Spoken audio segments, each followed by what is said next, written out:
Hello अस्सलाम वालेकुम।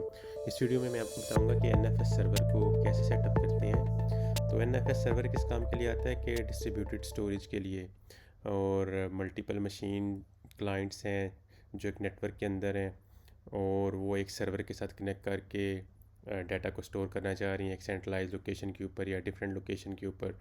तो उसके लिए ये एनएफएस सर्वर यूज़ किया जाता है। जैसे आप ये पिक्चर में देख सकते हैं कि एक ये सर्वर है एनएफएस सर्वर, इसके पास एक स्टोरेज है। ठीक है, तो ये जो क्लाइंट है इस नेटवर्क के थ्रू इस सर्वर के साथ कनेक्ट करके डाटा को स्टोर करेंगे और रिट्रीव करेंगे। तो ये मल्टीपल मशीन हो सकती हैं, तो जो डाटा को इस सर्वर पे स्टोर कर सकते हैं और रिट्रीव भी कर सकते हैं। तो इस पर्पज़ के लिए मैं जो यूज़ करूँगा, दो मशीन यूज़ करूँगा। ठीक है, ये VM1 है, ये सर्वर है, और दूसरी ये VM2 है, ये क्लाइंट है। तो सर्वर मशीन को जो है आप ये समझ सकते हैं कि ये वाला सर्वर होगा और एक ये वाला क्लाइंट हो जाएगा। ठीक है, तो जो कमांड्स रन करनी है, ये कमांड्स हैं, ये मैं लिंक इसका दे दूंगा, तो आप इसको यूज़ कर सकते हैं। तो सबसे पहले हमने सर्वर पे जाना है और ये वाली कमांड रन करनी है। तो मैं अभी सर्वर पे आ गया हूँ और ये वाली कमांड में पेस्ट कर देता हूँ। तो ये इसके अंदर NFS कर्नल सर्वर और NFS कॉमन और RPC बाइंड, ये तीन चीज़ें इंस्टॉल हो जाएंगी इस कमांड के थ्रू। तो ये काम फर्स्ट कर लेते हैं। उसके बाद जो नेक्स्ट कमांड होगी, ये डायरेक्टरी बनानी है। ठीक है, तो ये कोई भी डायरेक्टरी किसी भी नाम से आप बना सकते हैं, होम फोल्डर के अंदर या मेन जो इसका होता है रूट पाथ, वहाँ पे आप बना सकते हैं। तो ये अभी इंस्टॉलेशन हो जाए तो मैं डायरेक्टरीज क्रिएट कर लेता हूँ। ठीक है, ये इंस्टॉलेशन कंप्लीट हो गई है, तो अभी मैं डायरेक्टरी क्रिएट कर लेता हूँ, ये वाली। ठीक है, तो ये इसके अंदर बन गया ये folder NFS storage server public. ये आप कोई भी रख सकते हैं पाथ, मैंने इसका खुद से ऐसे रखा है। तो इसको परमिशन भी देनी है तो वो भी दे देते हैं, ताकि उसमें जो क्लाइंट हैं जब कनेक्ट हों तो उसके अंदर रीड राइट कर सकें। ठीक है, तो ये चेक कर लेते हैं परमिशन उसके अंदर जाके।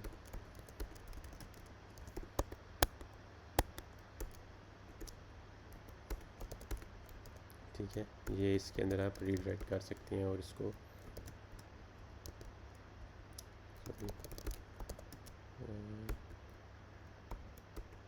ये इसको मैंने 777 रीड राइट एग्जीक्यूट की परमिशन दे दिया, ताकि जो भी इसके साथ कनेक्ट हो क्लाइंट इसके अंदर राइट कर सके, रीड कर सके। तो इतनी स्ट्रिक्ट परमिशन नहीं है, पर इसलिए किया कि हमारा काम आसानी से हो सके। तो ये दो काम हो गए हैं। तीसरा काम है कि एक्सपोर्ट की फ़ाइल में हमने अपनी जो अभी हमने डायरेक्टरी बनाई है इसका पाथ बताना है।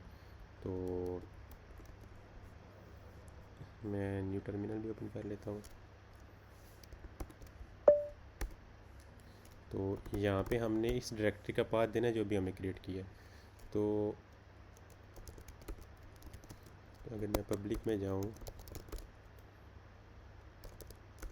पेरेंट वर्किंग डायरेक्टरी, तो ये जो पाथ है ये आपने कॉपी करना है जिसके ऊपर क्लाइंट्स रीड राइट करेंगे। ये वाले क्लाइंट्स किस फोल्डर पे रीड राइट करेंगे इसका मैं पाथ अभी डिफ़ाइन करने लगा हूँ इस फाइल के अंदर। ठीक है,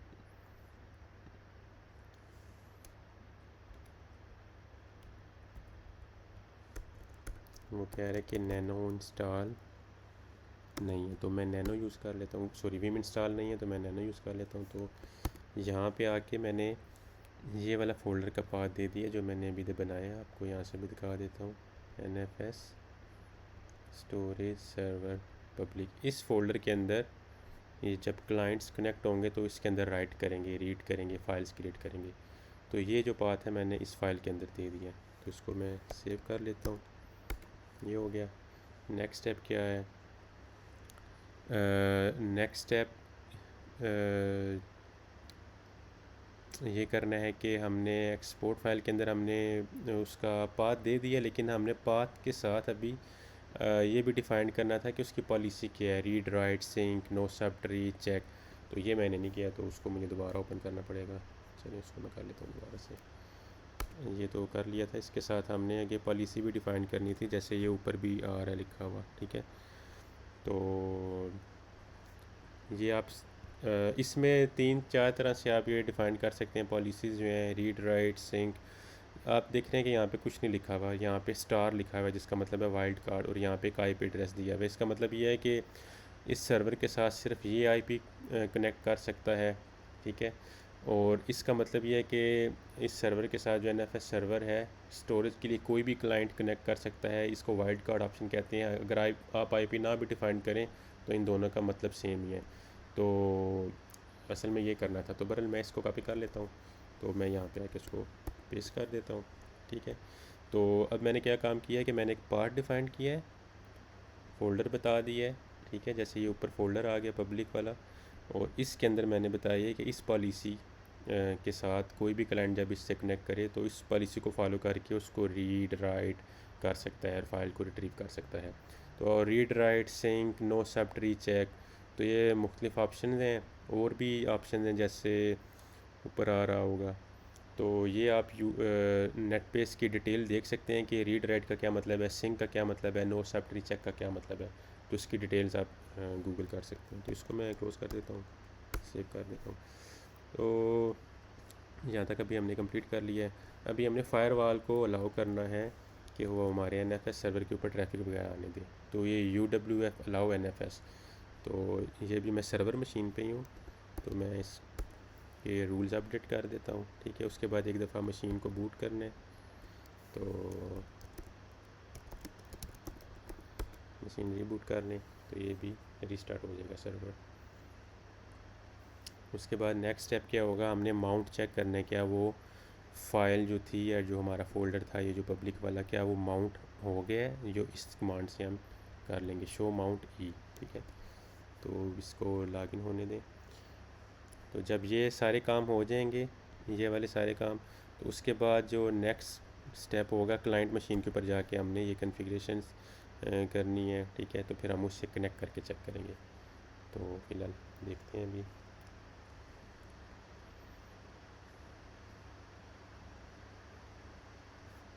ठीक है, लॉगिन हो गए अभी हम, मशीन लॉगिन हो गई है। तो मैं टर्मिनल में जाके अभी हमने नेक्स्ट स्टेप क्या करना था, शो माउंट ई। तो ये बता रहा है कि ये जो है home Tom NFS storage server public, ये फ़ाइल अवेलेबल है जिसके ऊपर क्लाइंट्स जो है रीड राइट कर सकते हैं। अब ये हमारे सर्वर के सारे स्टेप कंप्लीट हो गए। अब हमने क्लाइंट मशीन पे जाना है। तो क्लाइंट मशीन पे जाके हमने क्या कमांड रन करनी है, सबसे पहले उधर भी हमने एक डायरेक्टरी बना लेनी है, ठीक है। इसका कोई भी नाम रख सकते हैं, लेकिन मैंने इसका नाम रख रहा हूँ एनएफएस स्टोरेज क्लाइंट। तो ये मैं शुरू से ख़त्म कर देता हूँ। तो फर्स्ट स्टेप ये कर लेता हूँ। अब ये था सर्वर, ठीक है। अब मैं क्लाइंट पे जाऊँगा, ये क्लाइंट मशीन है, ठीक है।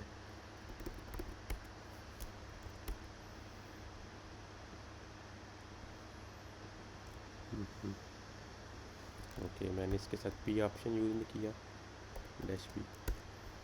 तो ये फ़ाइल बन गई है होम के अंदर ही, ठीक है। आप होम पे जाएं तो ये बन गया, ठीक है। तो उसके बाद इसकी परमिशन मैं इस पर भी चेंज कर रहा हूँ, आप भी कर सकते हैं।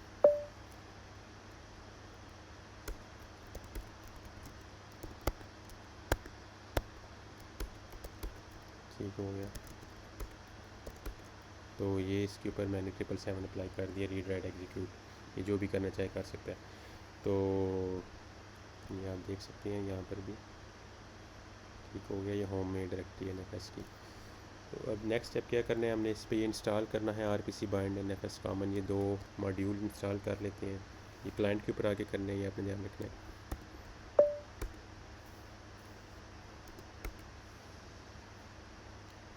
एक चीज़ नोट करने वाली है कि क्लाइंट पे हमने आरपीसी बाइंड और एनएफएस कॉमन इंस्टॉल किया। तो सर्वर पे हमने एनएफएस सर्वर और एनएफएस कॉमन और आरपीसी बाइंड 3 इंस्टॉल किए थे। तो ये थोड़ा सा चीज़ देखनी है। उसके बाद जब ये इंस्टॉल हो जाए तो फिर हम इधर माउंट कर देंगे जो सर्वर की डायरेक्टरी है। ठीक होगा, तो इसको मैं क्लिक कर लेता हूँ, इंस्टॉलेशन हो गई है। तो अब हमने क्या करना है, sudo mount server IP address और उसका जो पाथ है वो कंप्लीट पाथ देना है, और जो क्लाइंट मशीन पे हमारा पाथ है वो पाथ देना है और उसको माउंट कर देना है। इसका मतलब ये है कि सर्वर पे वो कौन सी डायरेक्टरी है जिस पे क्लाइंट रीड राइट करेगा। तो अभी हमने ये काम करना है बेसिकली। क्लाइंट सर्वर पे कहाँ पे फ़ाइल स्टोर करेगा, उसको एक माउंट पाथ चाहिए। तो वो अभी हम सर्वर का आईपी एड्रेस दे के, जैसे इधर आईपी लिखा आ रहा है, तो वो हम क्लाइंट को बताएंगे कि तुमने इस पाथ पे जाके इस डायरेक्टरी के ऊपर रीडायरेक्ट करना है। तो इस कमांड का मतलब ये है, ठीक है। तो ये मैंने इधर से सर्वर का आईपी लिखा हुआ है, तो लेकिन अभी हम दोबारा चेक कर लेते हैं सर्वर का आईपी क्या है। तो सर्वर का आईपी है ये 172.16.56.148। तो मैंने ये लिखा हुआ है। अभी एक और काम ये करना था कि ये जो पाथ था ये हमने माउंट करना है। तो इसको मैं कॉपी कर लेता हूँ। मैं इधर पहले कमांड अपनी पूरी लिख लेता हूँ यहाँ पे आके, ठीक है। और इस तरह क्लाइंट की डायरेक्टरी कौन सी है, वो भी क्लाइंट की डायरेक्टरी भी चेक कर लेते हैं।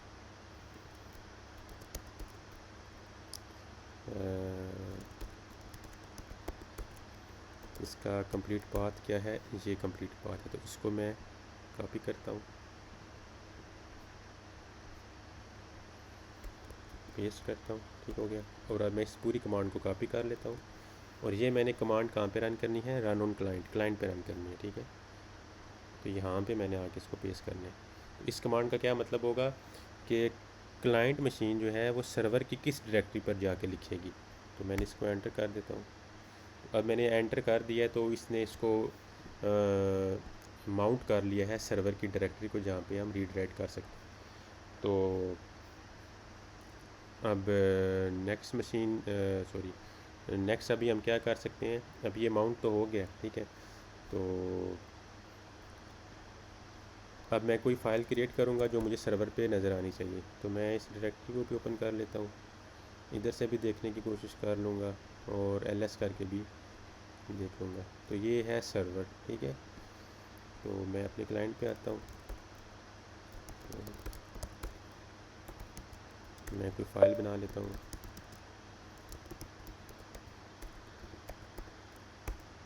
ठीक है, ये फ़ाइल बन गई है। तो इसके अंदर भी नज़र आ जानी चाहिए। अच्छा, अभी नज़र नहीं आ रही, मैं देखता हूँ यहाँ से। जी, वो मुझे प्रॉब्लम समझ आ गया। प्रॉब्लम ये था कि ये जो फ़ाइल है, सॉरी जो डायरेक्टरी है हमने क्रिएट की है क्लाइंट, इसको 777 की परमिशन देनी है, लेकिन इसकी सब डायरेक्टरीज़ तक वो परमिशन होनी चाहिए। इसका मतलब ये है कि ये जो कंप्लीट NFS है, NFS के अंदर जो स्टोरेज का फ़ोल्डर है, फिर क्लाइंट का फ़ोल्डर है, इन सब के ऊपर 777 की परमिशन होनी चाहिए, ठीक है। तो वो मैंने नहीं थी दी, तो उसमें आपको शायद शुरू में यहाँ पे लॉक नज़र आ रहा था, तो इसलिए वो नहीं था वर्क कर रहा। तो अभी देखें, अभी वो लॉक जो है ख़त्म हो गया, ठीक है। तो दूसरा आप ये भी देख सकते हैं कि मैं अगर इसके ऊपर क्लिक, ये देखें, ये यहाँ पे माउंट होके यहाँ पर भी शो हो रहा है, ठीक है। ये यहाँ पे माउंट हुआ है, इसका मतलब है कि ये जो डायरेक्टरी है ये किसी सर्वर पे पड़ी हुई है। माउंट आप इस तरह समझ सकते हैं, ठीक है। तो वो मैंने जब उसको 777 परमिशन दी, अभी आप देख सकते हैं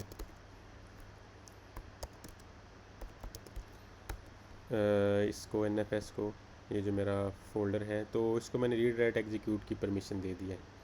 तो अब मैं इसके अंदर फ़ाइल क्रिएट करता हूँ। अब सर्वर के ऊपर मैं आ रहा था तो पहले नज़र नहीं थी आ रही फ़ाइल, तो अभी आप देखेंगे कि जब मैं यहाँ पे फ़ाइल क्रिएट करूँगा CDNFS स्टोरेज पर क्लाइंट, ठीक है, तो मुझे फ़ाइल यहाँ पर भी नज़र आएगी और इधर मुझे सर्वर पर भी नज़र आएगी यहाँ पे, ठीक है। तो मैं क्रिएट करता हूँ कोई फ़ाइल, इको सैम्पल टैक्स, तो मैं इसको, तो देखिए यहाँ पे फ़ाइल आ गई। अब सर्वर पे जाऊँगा तो देखिए यहाँ पर भी आ गया। तो ये सर्वर है, ठीक है, और ये क्लाइंट मशीन है, ठीक है। अभी अभी मैं सर्वर से इस फाइल को ओपन करके देख लूँ तो ये सैम्पल टेक्स्ट है, ठीक है। तो अगर मैं सर्वर से डिलीट कर दूँ, डिलीट होगी, तो ये क्लाइंट से भी इसने डिलीट नहीं की, तो ठीक है, हमारे पास काफ़ी मौजूद है इसकी, बल्कि डिलीट हो गई है यहाँ पे, इसको रिफ़्रेश नहीं कर रहा, इसको मैं अभी दोबारा, हाँ जी ये डिलीट हो गया। तो इसी तरह से अगर मैं कोई दोबारा फाइल क्रिएट करूँ,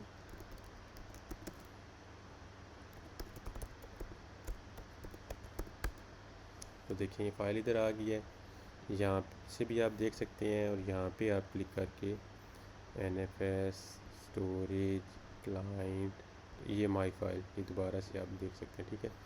ये सेम ही है, इसी पाथ के ऊपर आ रहा है, वैसे मैंने आपको ओपन करके दिखा दिया। तो सर्वर पे भी ये फ़ाइल पड़ी हुई है, NFS स्टोरेज सर्वर पब्लिक, तो ये फ़ाइल मौजूद है सर्वर पे भी और क्लाइंट पे भी।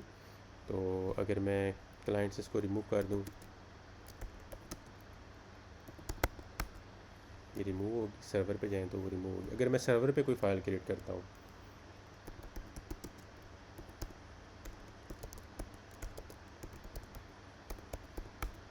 ठीक है, फॉर एग्ज़ाम्पल मैंने कोई कॉन्फ़िगरेशन रखी है जो मैं चाहता हूँ सारे यूज़र इस फाइल को ओपन करके उसको रीड करें और उसको जो भी उससे करना है उसको यूज़ करें इस फाइल को, तो ये क्लाइंट पे मैं आऊँगा, तो जब मैं देखूँगा तो मुझे नज़र आ जाएगी। तो इसको मैं ज़रा दोबारा रिफ़्रेश करता हूँ, तो ये देखिए यहाँ पे भी आ गई है। तो इस तरह अगर इसको मैं रिमूव कर दूँ सर्वर से ही, तो रिमूव हो गया, और क्लाइंट से भी ये फ़ाइल रिमूव हो जाएगी। इसको अगर मैं लेस करूँगा तो ख़त्म हो गई है। तो सॉरी, इसको मैंने ओपन किया लेकिन वो कैशे में थी ना, तो ये देखें अब ये सर्वर से भी फ़ाइल ख़त्म हो गई है। तो ये था NFS सर्वर का ट्यूटोरियल। तो ये वाली जो कमांड्स हैं ये मैं आपके साथ शेयर कर दूँगा, आप इसको फॉलो कर लें। एक और चीज़ थी, run on server to check connected machines, जो सर्वर के साथ कनेक्टेड मशीन है वो हमने चेक करनी है, तो उसके लिए एक कमांड है। तो उसके लिए पहले हमने नेट टूल्स इंस्टॉल करना है और फिर नेट स्टैट, और ये हमने NFS की सिर्फ चीज़ें देखनी है कि NFS के सर्वर के साथ कौन सी चीज़ें कनेक्टेड हैं। तो हम इसको ज़रा इंस्टॉल करके देख लेते हैं सर्वर के ऊपर। ये सर्वर है,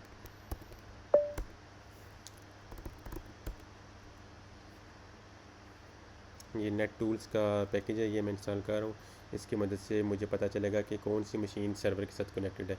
अगर एक मशीन कनेक्ट है तो एक का IP आ रहा होगा, और अगर मल्टीपल मशीन कनेक्टेड है तो उन सब के IPs आ रहे होंगे।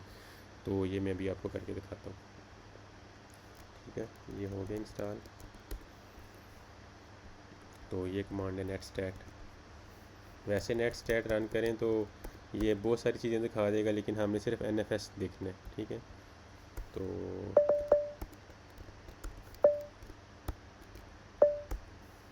ठीक है, तो बता रहा है कि ये जो मशीन है अभी इस टाइम पे ये कनेक्टेड है, ठीक है। इसका IP है 150, ठीक है। तो अब ये इस मशीन का IP चेक कर लेते हैं। तो ये देखें ये 150 इस मशीन का IP है, ठीक है। और सर्वर का अपना IP क्या है, सर्वर का अपना IP ये 148 है। तो इसका मतलब है ये जो मशीन है ये सर्वर मशीन है, ये कोई और मशीन है जो उसके साथ कनेक्टेड है, ठीक है, NFS सर्वर के साथ। तो ये क्लाइंट की मशीन है, कनेक्शन इस्टेब्लिश हुआ हुआ है TCP का। तो ये आपको यहाँ पर भी नज़र आ जाएगा अगर आप इसको देखेंगे। ये लॉन्ग लिस्ट है, इसलिए हमने सिर्फ NFS स्पेसिफिक जो है उसको लिस्ट करवाया है देखने के लिए कि कौन सी चीज़ इसके कनेक्टेड है। तो ये एक ऑप्शनल चीज़ थी, ये भी मैंने क्या आपके साथ शेयर कर देता हूँ। तो ये आप इसको फॉलो करें और ये वर्क करेगा। ये जो कमांड्स हैं मैं आपके साथ शेयर कर दूँगा, और ये आप इसको यूज़ करके देखें, अपने सर्वर के ऊपर सेटअप करके देखें क्लाइंट मशीन के ऊपर। ये जो मशीन बनाने के लिए मैंने जो सॉफ्टवेयर यूज़ किया है, ये मैंने VMware यूज़ किया है। इसके अंदर मैंने VM1 VM2 मतलब सर्वर और क्लाइंट बनाया है। तो आप इसको भी यूज़ कर सकते हैं, या बेशक आप अमेज़ोन गूगल क्लाउड के ऊपर या वर्चुअल बॉक्स भी यूज़ कर सकते हैं। ओके जी, थैंक यू, अल्लाह हाफ़िज़।